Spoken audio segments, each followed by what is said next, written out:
सभी भाइयों और बहनों को राम राम सुबह की। तो चलो इसी राम राम के साथ शुरू करते हैं आज की अपनी क्लास, जो आपकी प्रीलिम्स एग्जाम 2026 और 2027 के लिए डिजाइन की गई है।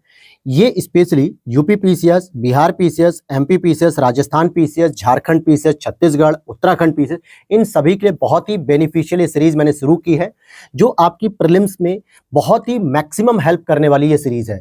ऐसा क्यों कह रहा हूं? क्योंकि इस सीरीज का नाम है परिणाम नोट्स, और आपका परिणाम इस नोट से ही डिसाइड होगा कि प्रीलिम्स का रिजल्ट क्या होने वाला है। क्योंकि ये सीरीज दोस्तों घटना चक्र पूर्वालोकन जो 5 वॉल्यूम 6 वॉल्यूम में आती है जीएस को लेकर, करंट अफेयर्स को मैं छोड़ की बात कर रहा हूं, ठीक है। ये बहुत ही इंपॉर्टेंट सीरीज है, लेकिन इस बुक को कंप्लीट कर पाना 1% बच्चे ही केवल इस चैनल को एक्सेप्ट करते हैं। बाकी 99% बच्चे अपनी रैक में इस बुक को लगाकर रखते हैं। हर साल वो एक नया एडिशन अपडेट कर, लेकिन किसी भी एक एडिशन पे उनकी बहुत बेहतर पकड़ नहीं हो पाती, नहीं फैक्ट पे, नहीं कॉन्सेप्ट पे, नहीं पीवाईक्यूज पे। इसी चीज को ध्यान में रखते हुए हम लोगों ने hand written short notes completely तैयार किए, जिसकी ऑलरेडी मैंने Indian geography, Indian polity, ancient history complete करा दिया, और मिडवल हिस्ट्री की क्लास भी आगे 4-5 लेक्चर और आने वाले हैं, और ये कंप्लीट हो जाएगी। क्योंकि ये नोट्स इस तरीके से बनाए हैं कि केवल 50, 60, 70 पेज में पूरी एक एक सब्जेक्ट को कंप्लीट कर देता है। सारे टॉपिक इसमें होते हैं, सारे पीवाईक्यूज होते हैं, सब कुछ होते हैं एंड ऑल। आप अगर इस पीडीएफ को परचेस करना चाहते हैं तो आप हमारे इस व्हाट्सएप नंबर से बात कर सकते हैं अपनी मैसेज के थ्रू मेरी टीम से, जहां पर सारा रिप्लाई आपको मिल जाएगा, ब्रोशर, प्राइस लिस्ट, डेमो सब कुछ मिलेगा आपको, ठीक है। तो वहां से सारे स्टेप्स फॉलो करके आप ले सकते हैं। बाकी अगर आप मेंस की भी तैयारी अगर आप कर रहे हैं अभी से, हालांकि टाइम नहीं मिल पा रहा है, बोर्ड एग्जाम में ड्यूटी लगी हुई है मेरी, इसलिए मैं मेंस की स्ट्रैटेजी और प्रीलिम्स की स्ट्रैटेजी के लिए कंप्लीट एक प्लान नहीं लेके आ पा रहा हूं, लेकिन नेक्स्ट 2-3 दिन में मैं लेकर आऊंगा। तो वहां पर आप इस लक्ष्य भेद नोट्स के साथ फॉलो कर सकते हैं अपने जीएस पेपर 1, 2, 3, 4 एंड 5, 6 को। तो चलिए शुरू करते हैं आज की इस क्लास को। लास्ट क्लास में हम लोगों ने जो मिडवल हिस्ट्री का पार्ट था, दिल्ली सल्तनत के सारे पार्ट्स पढ़ लिए थे। फिर हम लोगों ने प्रशासन के बारे में पढ़ा था दिल्ली सल्तनत के, साथ ही साथ कला और स्थापत्य कला के बारे में भी हम लोगों ने पढ़ लिया था। लेकिन आज हम शुरू करेंगे दिल्ली सल्तनत का जो साहित्य है, दिल्ली सल्तनत का जो विविध है, इसको आज हम कंप्लीट करेंगे। तो वीडियो पे पहली बार आए हो तो लाइक कर देना, चैनल पे पहली बार हो तो सब्सक्राइब कर देना। अबुल हसन यामिनुद्दीन खुसरो, या जिसको इन शॉर्ट कहा जाता था अमीर खुसरो, ये इसका पूरा नाम था। अबुल हसन यामिनुद्दीन खुसरो, इन शॉर्ट अमीर खुसरो का जन्म 1253 ईस्वी में यूपी के एटा जिले कासगंज के पटियाला स्थान पर हुआ था। अब देखो, एटा, कासगंज, पटियाला, अलग अलग आपने प्रीवियस ईयर पेपर में कहीं पटियाली सुना होगा, कहीं एटा सुना होगा, कहीं कासगंज सुना होगा। ये ऐसा इसलिए होता है कि जो पटियाली गांव है दोस्तों, पहले एटा के रीजन में आता था, फिर जब कासगंज एक नया जिला बना तो उसके अंतर्गत आ गया। तो कोई भी एक ही शब्द मिलेगा, दो नहीं मिलेंगे। ऐसा नहीं होगा कि एटा और कासगंज दोनों आ जाएंगे, ऐसा नहीं है, ठीक है। तो आप अपना टिक लगा सकते हो इस पे। अब यहाँ आगे देखते हैं कि खुसरो ने स्वयं को तूती ए हिंद भी कहा था, यानी कि भारत की आवाज, अर्थात ये अपने आप को तूती ए हिंद भी कहते हैं, भारत की आवाज जिसको कहा जाता है। अमीर खुसरो ने किसके विकास में अग्रगामी भूमिका निभाई थी? तो अमीर खुसरो ने पश्चिमी भारत में जो खड़ी बोली का चलन हुआ, जो खड़ी बोली में जो है कि उनका बहुत बड़ा योगदान रहा कि इन्होंने किस तरीके से खड़ी बोली का विकास किया। अमीर खुसरो एवं शेख निजामुद्दीन औलिया दोनों ने ही 7 से अधिक सुल्तानों का शासनकाल देखा। देखो, ऐसा इसलिए क्योंकि जो निजामुद्दीन औलिया थे, ये सूफी चिश्ती से संपर्कित थे, मतलब सूफी आंदोलन से संबंधित थे, चिश्तिया संप्रदाय से। और निजामुद्दीन औलिया जो कि बाबा फरीद के शिष्य थे, किसके? बाबा फरीद के शिष्य निजामुद्दीन औलिया हुए, और निजामुद्दीन औलिया के शिष्य अमीर खुसरो हुए। अगर आपसे प्रश्न पूछेगा कि किस संत ने 7 शासकों का, मतलब कि 7 सुल्तानों का शासनकाल देखा, और ऑप्शन में आपको अमीर खुसरो भी देखने को मिल जाए, ऑप्शन में आपको निजामुद्दीन औलिया भी देखने को मिलेगा। प्रश्न पे ध्यान देना है कि अगर वो संत पूछ रहा है तो संत निजामुद्दीन औलिया का नाम आना चाहिए, न कि अमीर खुसरो। बहुत सारे बच्चे अमीर खुसरो को लगा के आ जाएंगे, प्रश्न गलत हो जाएगा, क्योंकि वहां पे संत की बात की गई है, और अमीर खुसरो एक दरबारी लेखक था, साहित्यकार था, कोई संत नहीं था, वो महात्मा नहीं था, वो राज दरबार से जुड़ा हुआ व्यक्ति था। अगर पूछेगा कि किस व्यक्ति ने साहित्य के तौर पे, या किस साहित्यकार ने 7 शासकों का जो है कि सुल्तानों का दरबार देखा, शासक काल देखा, तो आपको अमीर खुसरो के साथ जाना है। ऐसा माना जाता है कि जिस दिन निजामुद्दीन औलिया जी की देहांत हुआ, निधन हुआ, अमीर खुसरो इतना उन्हें फॉलो करता था, इतना उनसे प्रभावित था कि जिस दिन निजामुद्दीन औलिया जी की जो है कि डेथ हुई, उसके जस्ट अगले दिन ही इन्होंने भी अपने प्राण त्याग दिया, अमीर खुसरो ने। और दिल्ली में जो निजामुद्दीन औलिया जी की जो दरगाह है ना, उसी के बगल में अमीर खुसरो की भी दरगाह है। मैं तो वहां पे 2-3 बार गया हूं। मतलब अगर आप शाम के टाइम में चले जाओगे ना, वहां पे जो कॉन्सर्ट होता है, एक तरीके से जो फारसी भाषा का प्रयोग, अरबी भाषा का प्रयोग, उर्दू भाषा का प्रयोग, मतलब आपको एकदम पता ही नहीं चलेगा कि आप किसी इस्लामिक धार्मिक स्थान पे आए। मतलब वो एक अलग तरीके की वाइब्स होती है वहाँ पर। अगर आप लोग दिल्ली में हैं या स्टूडेंट हैं, दिल्ली में रहते हैं, ओल्ड राजेंद्र नगर या मुखर्जी नगर, गांधी विहार, तो जरूर जाना एक बार, ठीक है। चलो आगे बात करते हैं। तो अमीर खुसरो और शेख निजामुद्दीन औलिया, इन दोनों ने ही 7 सुल्तानों का शासनकाल देखा। प्रश्न आता है अक्सर, नई फारसी काव्य शैली जिसे हम सबक ए हिंदी अथवा हिंदुस्तानी शैली का जन्मदाता कौन है? तो खुसरो ही था, खुसरो को ही कहा गया। और खुसरो ने हिंदी और फारसी दोनों भाषाओं का ये विद्वान था, दोनों भाषाओं का ये प्रमुख विद्वान भी रह चुका है, और तूती हिंद भी कहता था अपने आप को। आगे देखते हैं, बीजापुर के जो सुल्तान थे इब्राहिम आदिल शाह द्वितीय ने गीतों का एक संग्रह किताब ए नौरस की रचना की और नौरसपुर नगर की स्थापना करके उसे राजधानी भी बनाया। अब यहाँ जो प्रश्न आता है वो कई बार ऑप्शन में इब्राहिम आदिल शाह प्रथम आ जाता है क्योंकि वो प्रमुख एक व्यक्ति था, लेकिन इब्राहिम आदिल शाह द्वितीय भी एक प्रमुख शासक था बीजापुर में। इसने किताब ए नौरस नाम के गीतों का संग्रह किया। जैसे मैंने आपको पढ़ाया था, याद करो जरा, कमेंट करके बताना, मैं शासक का नाम नहीं बता रहा हूँ, बस हिंट दे रहा हूँ। लोधी वंश का था और वो अपनी सभी कविताएं या काव्य गुलरुखी भाषा मतलब गुलरुखी नाम से करता था। अब यहां तक मैंने आपको बता दिया। तो लोधी वंश का कौन सा शासक था? इब्राहिम लोधी या सिकंदर लोधी, बहलोल लोधी, कौन सा ऐसा शासक था जो ये काम करता था? ठीक उसी प्रकार से ये भी गीतों का संग्रह लिखता था किताब नौरस के नाम से, और नौरसपुर नगर भी बनाया और वहां की राजधानी भी बना ली इसने। भारत में कव्वाली नामक संगीत शैली के प्रारंभिक रूप के आरंभकर्ता अमीर खुसरो हैं। तो इन्होंने जो है कि कव्वाली को भी जो है कि योगदान दिया। तबकात ए नासिरी, ये एक पुस्तक है, ठीक है, जिसको मिनहाज सिराज ने लिखा था। मिनहाज सिराज कौन है? साहित्यकार हैं, लेखक हैं। इन्होंने तबकात ए नासिरी पुस्तक लिखी है और ये नासिरुद्दीन महमूद को समर्पित पुस्तक है। सिराज के अनुसार कुतुबुद्दीन ऐबक ने अपने नाम की मुद्राएं प्रसारित की और उसका खुतबा भी पढ़वाया, ऐसा मिनहाज सिराज कहते हैं तबकात नासिरी पुस्तक में। अच्छा, ये जो नासिरुद्दीन महमूद की बात है, ये आप देखोगे, अब आपको पता है कि एक इल्तुतमिश का बेटा भी था नासिरुद्दीन महमूद, और एक हमने पढ़ा है कि बलबन जिसके दरबार में रह के काम करता था, जो कि 1245 से 1265 के आसपास था, क्योंकि 1266 में बलबन गद्दी पर आया था। तो वो भी एक नासिरुद्दीन महमूद था, जिसके बारे में मैंने बताया था कि कुरान की आयतें लिखकर, टोपी सिलकर अपना जीवन यापन करता था, जो पैसे उससे मिलते थे उसे। तो इस तरीके से यहाँ पे जो मिनहाज सिराज की बात की जा रही है ना, ये उसी मतलब नासिरुद्दीन महमूद की बात कर रहा है, जो दिल्ली की सल्तनत में बैठा था, गद्दी पर बैठा था 1245 से 1265 ईस्वी तक। अच्छा, एक और चीज, इसमें मोहम्मद गौरी की जो भारत विजय थी और तुर्की सुल्तान का जो प्रारंभिक इतिहास था कि कैसे मोहम्मद गौरी ने इसको जीता, फिर प्रारंभिक इतिहास मतलब सुल्तानों में कुतुबुद्दीन ऐबक आए, फिर इल्तुतमिश आए, रजिया सुल्तान आए, नासिरुद्दीन महमूद आए, ये पूरा एक क्रोनोलॉजी जो है कि यहाँ पर बताई गई है इसके बारे में। तो एक अच्छी पुस्तक है और मतलब इस पीरियड की जो सल्तनत का एक प्रमुख पीरियड है गुलाम वंश का, उसकी पूरी जानकारी हमें यहाँ से मिल जाती है तबकात नासिरी नाम की पुस्तक से। अब जरा कालक्रम देखते हैं। किताबुल हिंद, ठीक है, पृथ्वीराज रासो, तबकात नासिरी और फतवा जहांदारी। देखो, किताबुल हिंद की बात करें तो ये अलबर्नी के द्वारा लिखी गई है, जो महमूद गजनवी के साथ भारत आया था, तो ये तो पहले ही आ गया। उसके बाद जब मोहम्मद गौरी और पृथ्वीराज चौहान का युद्ध होता है, तो उससे पहले ही पृथ्वीराज चौहान के जो दरबारी कवि थे, ठीक है, इन्होंने चंदबरदाई जो थे, इन्होंने पृथ्वीराज रासो लिखी। फिर तबकात नासिरी, जब गौरी ने सल्तनत को स्थापित किया, कुतुबुद्दीन ऐबक, इल्तुतमिश, रजिया, नासिरुद्दीन महमूद, तो इसके बारे में तबकात नासिरी मिनहाज सिराज ने लिखा। और इसके बाद फतवा ए जहांदारी आती है, जो आगे चल के लिखी जाएगी। तो ये क्रोनोलॉजी से आपको याद कर लेना घटनाओं के साथ। बिहार पर बख्तियार खिलजी के हमले का प्रथम विवरण हमें तबकात ए नासिरी में ही मिलता है कि किस तरीके से मोहम्मद गौरी का एक सेनापति बख्तियार खिलजी, इसने विक्रमशिला विश्वविद्यालय, नालंदा विश्वविद्यालय, इनके विहारों को, इनके लाइब्रेरी को बिल्कुल ध्वस्त कर दिया था। तो इसकी जानकारी भी हमें तबकात ए नासिरी में मिलती है। जियाउद्दीन बर्नी की एक कृति है, ध्यान देना, फतवा ए जहांदारी, अलबर्नी की नहीं, अलबर्नी आपका महमूद गजनवी के साथ आया था। यहाँ पे हम जियाउद्दीन बर्नी की बात कर रहे हैं, जो फतवा ए जहांदारी पुस्तक लिखते हैं। एक अपभ्रंश शब्द आता है जो सामान्यतः भाषाओं के लिए प्रयोग किया जाता है, तो कुछ आधुनिक भारतीय भाषाओं के आरंभिक रूपों को इंगित करता है, इसलिए इसको अपभ्रंश भाषा भी कहते हैं। जैसे कई बार पूछा जाता है हिंदी का विकास किन किन भाषाओं से हुआ, तो संस्कृत से हुआ है, अपभ्रंश से हुआ है।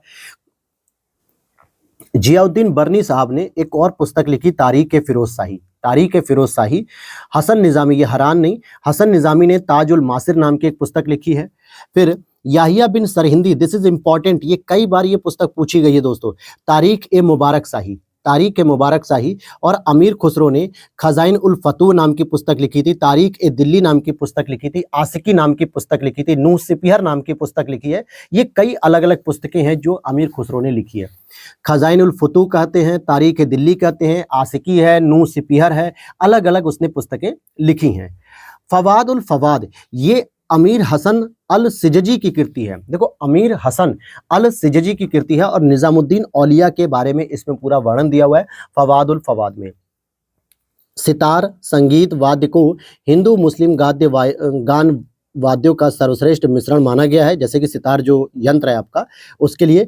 और खुसरो ने ईरानी तंबूरे और भारतीय वीणा को मिलाकर सितार का आविष्कार किया था। आविष्कार किया किसने? अमीर खुसरो ने, क्योंकि उसने कव्वाली की शैली को विकसित किया, भारतीय भाषाओं को विकसित किया, उसने हिंदी और फारसी को भी मिला के रखा, तूतीय हिंद उसे कहा जाता है। तो कई सारी उपलब्धियां भी उसके साथ जुड़ी हुई हैं। फिर एक आता है सुख सप्तशती का फारसी में अनुवाद तूती नामा के नाम से ख्वाजा जियाउद्दीन नक्शबी द्वारा किया गया था और ये फारसी चिकित्सक थे और सूफी संत भी थे, तो इन्होंने सुख सप्तती का जो है कि विस्तार किया।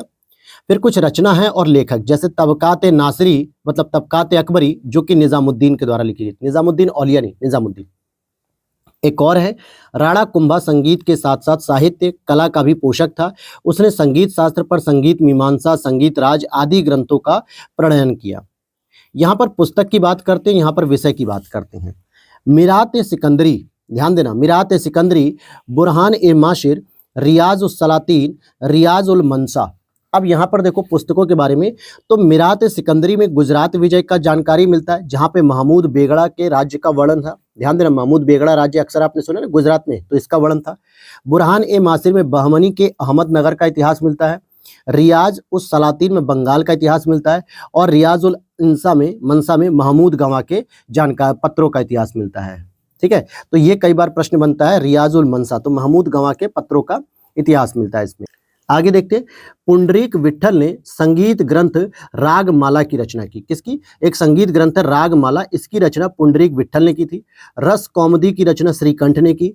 राग विबोध की रचना सोमनाथ ने की और चतुर्दशी प्रकाशिका या चतुर्दंडी प्रकाशिका इसकी रचना वेंकट मखिन ने की थी।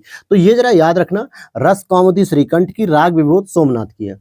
कुछ और पुस्तक हैं और लेखक हैं, जैसे रास पंचाध्यायी ये नंददास ने लिखी थी। चैतन्य भागवत वृंदावन दास ने लिखी थी। चैतन्य मंगल जयनंदा ने लिखी। भक्ति रत्नाकर नरहरि चक्रवर्ती ने लिखी थी। भक्ति रत्नाकर नरहरि चक्रवर्ती ने लिखी।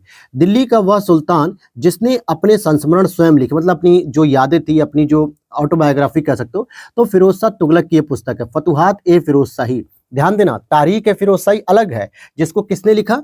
यहाँ पे देखो बर्नी ने लिखा था, जियाउद्दीन बर्नी ने, तारीख ए फिरोज शाही यानी फिरोज शाह तुगलक के बारे में। लेकिन यहाँ पर फिरोज शाह तुगलक ने स्वयं अपनी एक पुस्तक लिखी, फतुहात ए फिरोज शाही, जिसको अपने संस्मरण का मतलब क्या होता है? अपनी मेमोरी, इट मीन्स की अपनी बायोग्राफी लिखी थी उसने, ऑटोबायोग्राफी। तो ये फतुहात ए फिरोज शाही के नाम से। अगर तारीख ए फिरोज शाही पूछ लेगा तो जियाउद्दीन बर्नी करना है।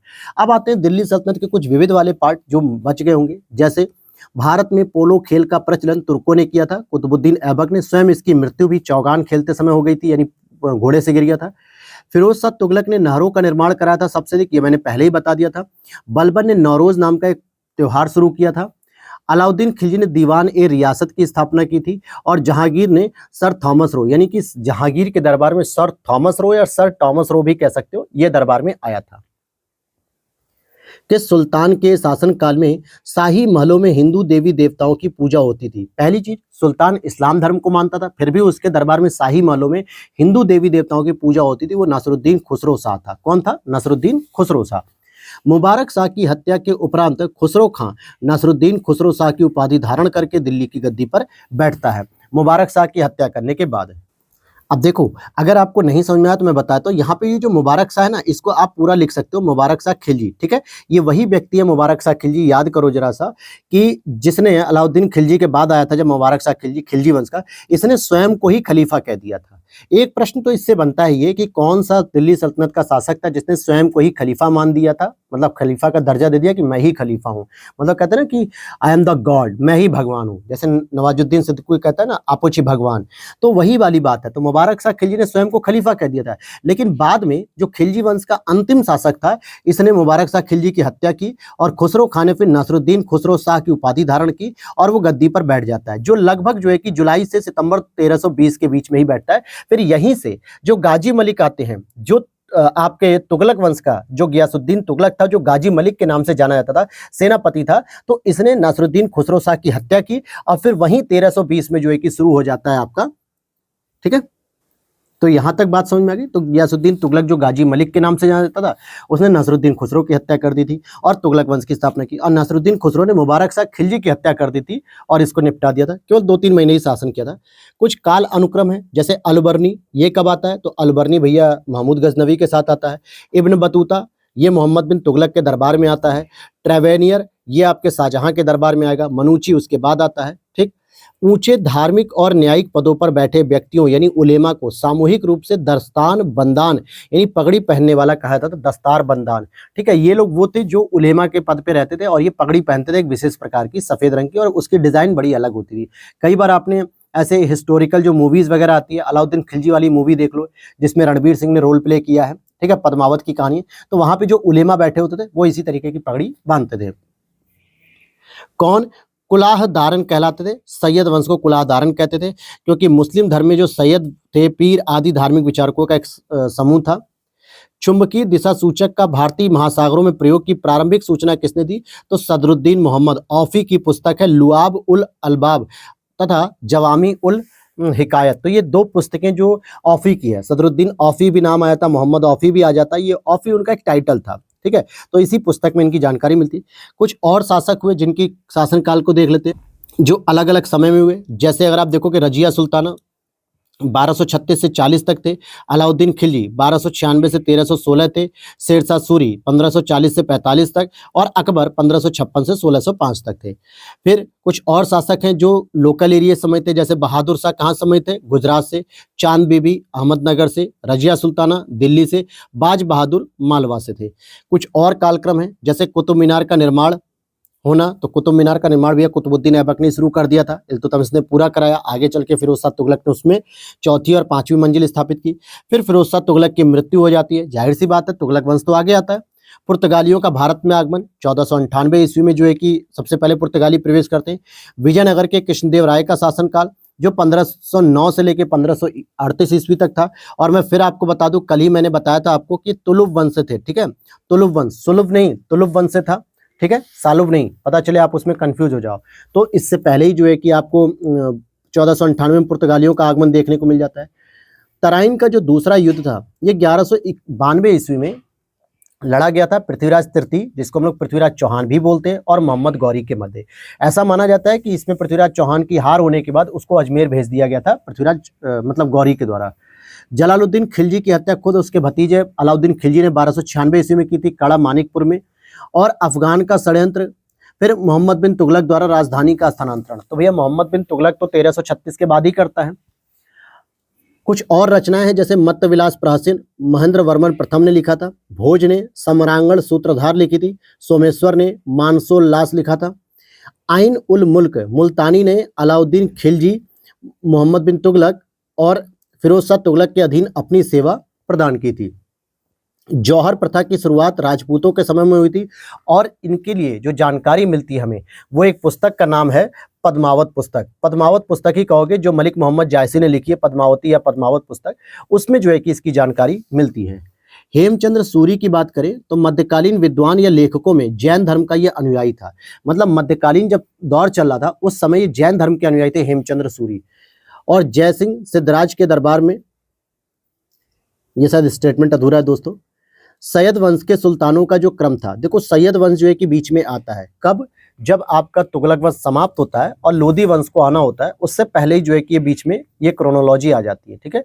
तो अगर आप देखोगे कि सबसे पहले आपका गुलाम वंश आता है, जो 1206 से शुरू हो जाता है, कुतुबुद्दीन ऐबक से लेके 1290 तक आता है।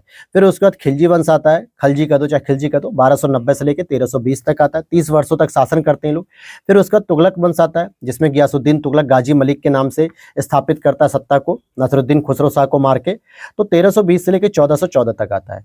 फिर 1414 से लेके 51 का जो दौर था बीच में, ये 35 साल का लगभग, ये आपके सैयद वंशों का आता है, जिसमें खिज्र खां स्थापना करता है, खिजराबाद नाम के एक नगर की स्थापना भी करता है अपने पुत्र के नाम पे, ठीक है। और 1451 में फिर जाके लोधी वंश की स्थापना दोबारा होती है, जिसकी स्थापना किसने की थी? बहलोल लोधी ने की थी।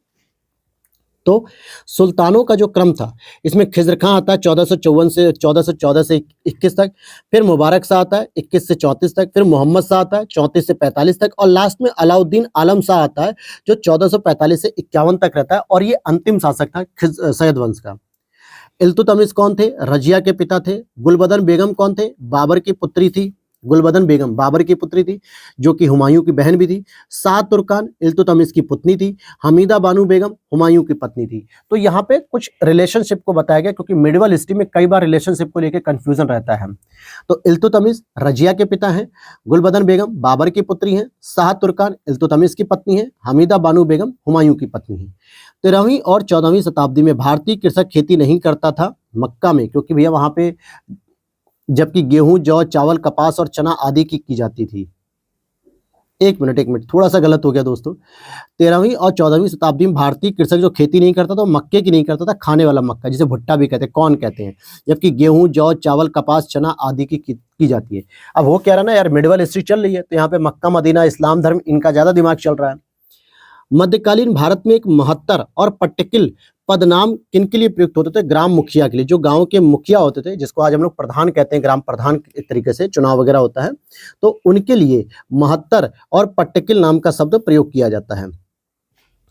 पनही या उपाहना क्या होता था? ये जूते को कहा जाता था। फड़म क्या होता था? सोने के सिक्के जो दक्षिण भारत में चलते थे। दिस इज इंपॉर्टेंट दोस्तों, इसको यूपीएससी ने भी पूछा है, बिहार पीसीएस ने भी और उत्तर प्रदेश ने भी पूछा है। तो फड़म क्या होते थे? सोने के सिक्के जो दक्षिण भारत में प्रचलित थे। अकबर के द्वारा आइन ए दसाला पद्धति शुरू की गई। मोहम्मद बिन तुगलक के द्वारा प्रतीक मुद्रा यानी सांकेतिक मुद्रा शुरू की गई। इल्तुतमिश के द्वारा चहलगानी अमीर, जिसको हम लोग कह सकते हैं तुर्कान चहलगानी, का गठन किया गया। हालांकि उसका एक सदस्य बलबन भी था। जब वो बलबन गद्दी पर बैठता है तो वो जानता था कि ये जो तुर्कान चहलगानी के जो तुर्क सरदार हैं, ये बहुत षड्यंत्रकारी हैं और ये मेरे खिलाफ भी षड्यंत्र कर सकते हैं, इसीलिए उनको समाप्त कर दिया बलबन ने। शेर शाह सूरी की बात करें तो सड़क ए आजम के नाम से जाना जाता है कि किस तरीके से इन्होंने सड़कों का निर्माण किया, जिसको आज हम जीटी रोड भी कहते हैं, ग्रैंड ट्रंक रोड के बारे में जानते हैं। अब हम लोग पढ़ेंगे उत्तर भारत और दक्कन के यानी दक्षिण के कुछ प्रांतीय राजवंश, क्योंकि अभी डायरेक्ट हमें मुगल को नहीं पढ़ना है, मंगोलों या मुगल को नहीं पढ़ना है। अभी हमें और भी कई सारे टॉपिक पढ़ने इसमें छोटे छोटे, उसके बाद हम लोग मुगल पे आएंगे, क्योंकि अभी हम उत्तर भारत का पढ़ेंगे, फिर दक्कन के प्रांतीय राजवंश पढ़ेंगे, फिर उसके बाद हम सूफी आंदोलन पढ़ेंगे, भक्ति आंदोलन पढ़ेंगे, उसके बाद ही जो है कि आएगा मुगल। आगे देखते हैं। महमूद शाह द्वितीय के शासनकाल, जो कि 1394 ईस्वी में जौनपुर एक स्वतंत्र राज्य बन गया। ठीक है, अब ध्यान दो, 1394 की बात हो रही है और हमने इस समय क्या पढ़ा कि भैया 1320 से लेकर 1414 ईस्वी के दौरान आपका तुगलक वंश का शासन चल रहा होता है। तो ये महमूद शाह द्वितीय कौन से वंश से आया? तुगलक वंश से आया। अब एक प्रश्न बन गया कि जौनपुर एक स्वतंत्र राज्य किसके वंश में बना? अब आप कहोगे कि सर हमने तो पढ़ा था कि जौना खां की याद में फिरोज शाह तुगलक ने जो है कि स्थापना की थी जौनपुर की। तो जौनपुर की स्थापना जब की थी तब तुगलक वंश ने ही की थी, फिरोज शाह तुगलक ने। लेकिन उसके बाद जो छोटे छोटे शासक आने लगे, महमूद शाह द्वितीय, इस दौरान जो है कि जौनपुर एक स्वतंत्र राज्य बन गया। तो प्रश्न कई बार बन जाता है कि भैया किस शासन काल के दौरान जौनपुर एक स्वतंत्र राज्य बना मध्यकालीन भारत में? और इसका संस्थापक मलिक सरवर नाम का व्यक्ति था, जो स्वतंत्र सरकी राज्य की स्थापना भी करता है। मलिक सरवर जो महमूद शाह द्वितीय का एक दास तो था, सुल्तान ने उसे मलिक उस सर्क तथा ख्वाजा ए जहां की उपाधि भी दी थी। ठीक है, तो मलिक सरवर ने देखा कि महमूद शाह द्वितीय कमजोर शासक है, ऐसे में उसने तुरंत एक नई सत्ता की स्थापना कर दी।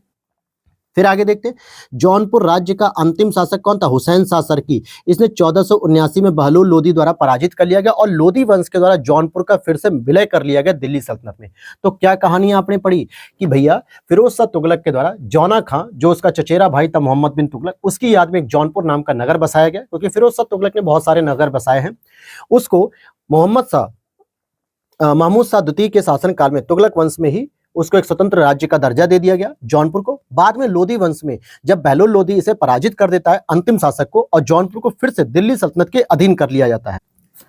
1402 ईस्वी में अली शाह का भाई शाही खां जैनुल आबदीन के नाम से कश्मीर के सिंहासन पर बैठता है। ये अली शाह का भाई था, जैनुल आबदीन जिसको कहा था, और इसकी तुलना सामान्यतः अकबर से की जाती है क्योंकि इसने हिंदुओं से जजिया कर को हटा दिया था, गौ हत्या को निषिद्ध बनाया था और उसके समय में महाभारत, दशावतार तथा राज तरंगिणी का फारसी में अनुवाद किया गया था। राज तरंगिणी की रचना जो कल्हड़ ने की थी, उसी की फारसी अनुवाद राज तरंगिणी द्वितीय के नाम से इसी के दरबार में एक जोनराज नाम का व्यक्ति था जो साहित्यकार था, उसने की थी। जैनुल आबदीन द्वारा पूरी की गई कश्मीर की जामा मस्जिद की प्रभावकारी विशेषता क्या थी कि इसमें बुर्ज, बौद्ध पगोडाओं से समानता और फारसी शैली भी देखने को मिलती है। राणा कुंभा के दरबार से संबंधित मुनि सुंदर सूरी, नाथा तथा टिल्ला भट्ट कुछ शासक थे जो राणा हमीर कहाँ से थे? मेवाड़ से थे। राणा चुंडा मारवाड़ से थे। मलिक राजा फारूकी खानदेश से और मलिक सरवर ख्वाजा जहां जौनपुर से थे। मध्यकालीन भारतीय राज्यों में चंपक यानी चंबा और कुलुत यानी कुल्लू का संबंध हिमाचल प्रदेश से, जबकि दुर्गर का संबंध जम्मू कश्मीर से था। चंपक, दुर्गर और कुलूत राजपूतों से संबंधित थे, लेकिन ये जो चंपक और कुल्लू थे ये तो आपका हिमाचल प्रदेश से संबंधित थे, लेकिन दुर्गर जम्मू कश्मीर से था। और इन तीन राज्यों का त्रिपक्षीय संघर्ष में शामिल राज्यों के पतन के परिणाम स्वरूप हो गया। जफर खां की बात करेंगे जो हसन गंगू के नाम से जाना जाता था। 1347 से 1358 ईस्वी में एक सरदार अलाउद्दीन हसन बहमन शाह की उपाधि धारण करके 1347 ईस्वी में गद्दी पर बैठता है और बहमनी साम्राज्य की नींव डालता है और गुलबर्गा को राजधानी बनाता है। गुलबर्गा का नाम ही अहसानाबाद वर्तमान में हो चुका है, अहसानाबाद। अब ध्यान समझो, देखो बहमनी साम्राज्य ऐसा साम्राज्य था जो अक्सर विजयनगर साम्राज्य से लड़ाई करता था। मैंने कल के क्लास में पढ़ाया था कि किस तरीके से जो आपका युद्ध हुआ था विजयनगर साम्राज्य को पराजित करने के लिए, जिसको राक्षसी तांगड़ी युद्ध भी कहा जाता था, मैंने बताया था। ठीक है, दूसरा नाम क्या था वो बताओ आप लोग जरा कमेंट करके। तो उसमें बरार को छोड़ के बीदर, गोलकुंडा, बहमनी, मतलब ये सभी लोग एकजुट होकर जो है कि उसके खिलाफ लड़ रहे थे। और उसने प्रांतों को 4 भागों में विभक्त किया था हसन गंगू ने, गुलबर्गा, दौलताबाद, बरार और बीदर। जौनपुर को सिराज हिंद या पूर्व सिराज के नाम से इसको पूर्व के सिराज के नाम से इसलिए जाना जाता है क्योंकि ये एक शिक्षण संस्थान के रूप में बहुत बड़ा एक सेंटर बन गया था और जौनपुर सरकी काल में शिक्षा की महान केंद्र के रूप में उभरा था। आदिल शाही की बात करेंगे तो बीजापुर में इन्होंने यूसुफ आदिल शाह ने इसकी स्थापना की, इस वंश की। कुतुब शाही की बात करेंगे तो गोलकुंडा में कुली कुतुब शाह ने स्थापना की। निजाम शाही की बात करेंगे तो अहमदनगर में मलिक अहमद ने स्थापना की। सरकी शाही यानी जौनपुर में मलिक सरवर ने की थी, जो एक तरीके से किन्नर समुदाय का था। इब्राहिम आदिल शाह द्वितीय की बात करेंगे जो अभी हमने पढ़ा था किताब ए नौरस के रूप में, तो इसकी एक पुस्तक है किताब ए नौरस, क्योंकि ये अपने गीतों को जो संग्रह करता था किताब ए नौरस में करता था। बीजापुर का शासक था। मुस्लिम शासकों में किस एक को उसकी धर्मनिरपेक्षता में आस्था के कारण उसकी मुस्लिम प्रजा जगत गुरु के कहकर पुकारती थी, तो वो यही था, इब्राहिम आदिल शाह द्वितीय था, जिसको जगत गुरु के नाम से भी जाना जाता था। क्यों? क्योंकि ये धर्मनिरपेक्ष रूप से आस्था रखता था, सभी धर्मों को समान रूप से मानता भी था। और साथ ही साथ इसके बारे में एक और इंपॉर्टेंट बात मैंने ऊपर आपको बताई थी, जरा कमेंट करिएगा। गरीबों की सहायता करने के कारण उसे अबला बाबा या निर्धनों का मित्र भी कहा जाता था इब्राहिम आदिल शाह को। अहमदनगर के निजाम शाही वंश का अंत कैसे हुआ? तो अहमदनगर में जो निजाम शाही की स्थापना हुई थी, अहमदनगर को मुगल साम्राज्य में मिलाकर हुसैन शाह को आजीवन कारावास दिया गया था शाहजहां के शासन के दौरान जो है कि 1632। तो यहीं से धीरे धीरे अहमदनगर विलुप्त होने लगता है। बाज बहादुर मालवा से संबंधित थे, पहले ही पढ़ा था। कुतुब शाह गोलकुंडा से समर्पित थे और वर्तमान में हैदराबाद में आता है। सुल्तान मुजफ्फर शाह गुजरात से हैं और यूसुफ आदिल शाह बीजापुर से हैं। काकतीय वंश की राजधानी वारंगल, होयसल वंश की राजधानी द्वार समुद्र, यादव वंश की राजधानी देवगिरी और पांड्य वंश की राजधानी मदुरा थी। ये दक्षिण भारत के कुछ राज्य थे। पल्लव की राजधानी कांची थी। मध्यकालीन गुजरात के किस शासक ने दीवू या दीव को पुर्तगालियों को सुपुर्द कर दिया? तो बहादुर शाह ने किया था, दे दिया था ये। रुद्रमा देवी की बात करें तो वारंगल के काकतीय वंश की चौथी स्वतंत्र शासक थी। इनके पिता का नाम गणपति था। उसने दक्षिणी तमिलनाडु के पांड्य, उड़ीसा के पूर्वी गंग शासकों और देवगिरी के शासकों को पराजित किया था। उसने 3 महत्वपूर्ण शासकों को पराजित किया, पांड्य साम्राज्य के शासकों को, गंग शासकों को और देवगिरी शासकों को पराजित किया। होयसल स्मारक पाए जाते हैं हलेबीडु और बेलूर में पाए जाते हैं। हलेबीडु को वर्तमान मंदिरों में होयसलेश्वर का प्राचीन मंदिर विख्यात है। यह मंदिर 12वीं से 13वीं सदी में बना था और होयसल काल में निर्मित चेन्ना केशव मंदिर बेलूर में स्थित है। यह मंदिर का निर्माण विष्णुवर्धन ने प्रारंभ करवाया था। और आपको मैं बता दूं कि होयसलेश्वर जो मंदिरों का जो समूह है, जहाँ पे चेन्ना केशव मंदिर है और एक केशव मंदिर है, तो 3 अलग अलग मंदिरों के समूह को यूनेस्को ने जो है कि वर्ल्ड हेरिटेज साइट में इसको स्थान भी दे दिया है। बीजापुर के मोहम्मद आदिल शाह का मकबरा गोल गुंबद के नाम से जाना जाता है। यह भारत के विशालतम ऐतिहासिक भवनों में शामिल है और विश्व के विशालतम गुंबदों में से एक है। इसका बाह्य भाग देखने से एक प्याले की भांति लगता है तथा प्रत्येक कोनों पर कंगूरों की व्यवस्था की गई। किसकी व्यवस्था की गई दोस्तों? कंगूरों की व्यवस्था की गई है। और यहाँ पे अब हम स्मारक पढ़ेंगे कि किस स्मारक को किसने किसने बनवाया, कैसे, शासकों के बारे में भी जानकारी मिलेगी। जैसे दोहरा गुंबद, ये सिकंदर लोदी के मकबरे में देखने को मिलता है दोहरा गुंबद। अष्टभुजी मकबरा की बात करेंगे तो शेरशाह सूरी ने अष्टभुजी मकबरा बनवाया। सत्य मेहराबी मकबरा, ये बलबन में, यानी कि सबसे पहले जो है कि शुद्ध रूप से मेहराबी मकबरा यहाँ मिलता है। गोल गुंबद की बात करेंगे तो बीजापुर के शासक आदिल शाह में। मांडू में जहाज महल का निर्माण किसने कराया? तो सुल्तान गियासुद्दीन खिलजी ने कराया था। ये गियासुद्दीन खिलजी कौन है? अलाउद्दीन खिलजी का चाचा है। गजुरी महल या गुजरी महल कहेंगे, राजा मानसिंह तोमर ने 1486 से 1516 के मध्य बनवाया। लाल दरवाजा मस्जिद जो जौनपुर में स्थित है। दाखिल दरवाजा गौड़ में, तीन दरवाजा अहमदाबाद में और अदीना मस्जिद ये यहाँ पे ना वेस्ट बंगाल होगा, ठीक है, पश्चिम बंगाल के पंडुआ में। इसका निर्माण सिकंदर शाह ने 1358 से 90 में बंगाल के शासक के द्वारा किया गया, अदीना मस्जिद। और पोलीगर क्या होते थे दोस्त? पोलीगर एक सामंतवादी उपाधि होती थी जो दक्षिण भारत के नायक शासकों द्वारा 16 से 18वीं शताब्दी के दौरान नियुक्त किए गए थे। क्षेत्रीय प्रशासकीय और सैन्य नियंत्रकों के एक वर्ग को प्रदान की गई थी। तो पोलीगर एक सामंतवादी उपाधि थी एक तरीके से, ठीक है। और अब हमारा जो अगला टॉपिक रहेगा भक्ति और सूफी आंदोलन, जिसे हम लोग कब कवर करेंगे? कल की क्लास में कवर करेंगे, ठीक है।